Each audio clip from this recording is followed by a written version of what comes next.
Welcome to the Word for Life podcast, a daily devotional covering the entire Bible from Genesis to Revelation. In Deuteronomy chapter 29, Moses renews the covenant between God and Israel. But Moses has a warning for Israel. Israelites have seen so much of God's power, blessings, and providence. For example, in Egypt, they saw the signs and wonders upon Pharaoh and his army.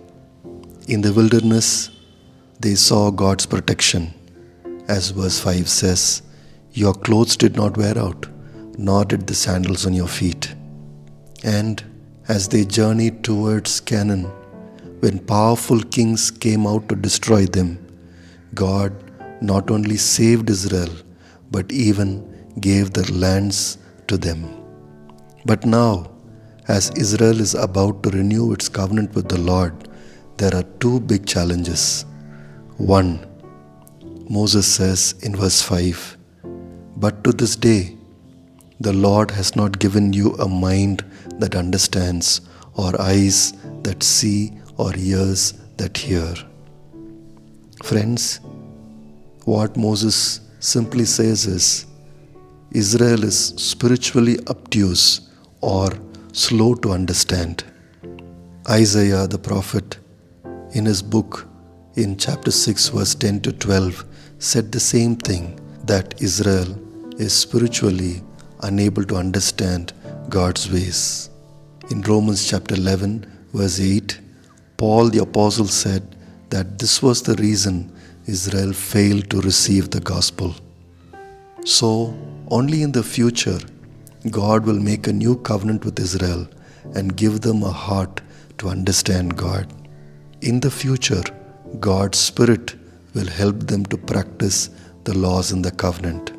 So, Moses says, now Israel needs to be careful in following the covenant. In verse 9, he says, "Carefully follow the terms of this covenant so that you may prosper in everything you do." Secondly, because Israel is spiritually dull, there is another huge challenge before Israel in obeying the covenant. Moses calls it the bitter poison that Israel must stay away from, and that is idolatry. From verse 16 to 18 we read, "You yourselves know how we lived in Egypt and how we passed through the countries on the way here. You saw among them their detestable images and idols of wood and stone, of silver and gold. Make sure there is no man or woman, clan or tribe among you today whose heart turns away from the Lord our God to go and worship the gods of those nations. Make sure there is no root among you that produces such bitter poison." Friends, the golden and silver idols may look so attractive on the outside.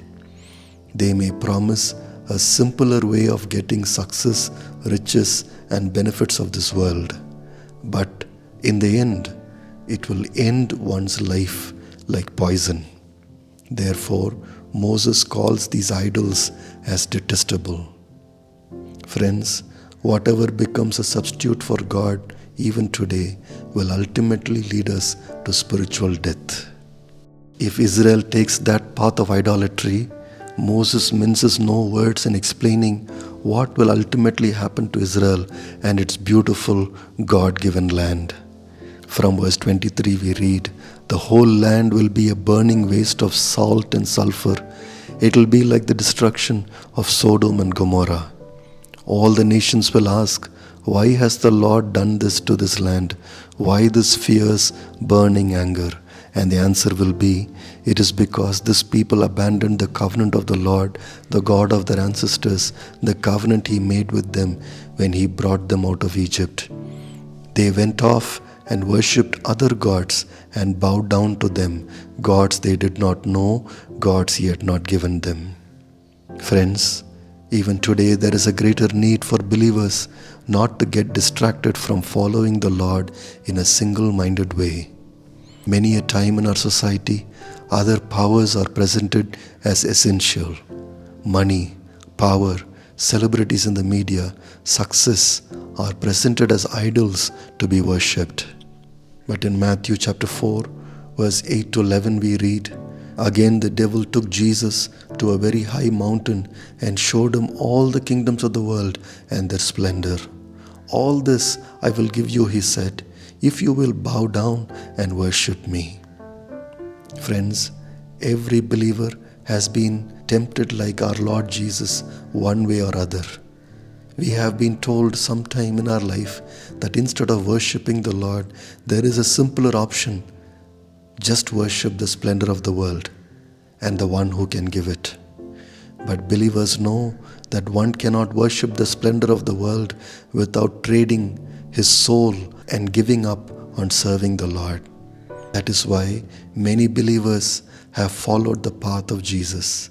Like Jesus, many have said, "Away from me, Satan, for it is written, worship the Lord your God and serve him only."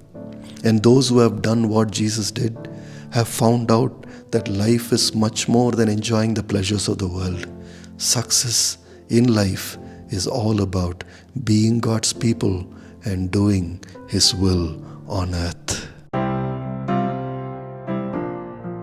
Thanks for listening. We'll see you tomorrow for the next episode of the Word for Life podcast.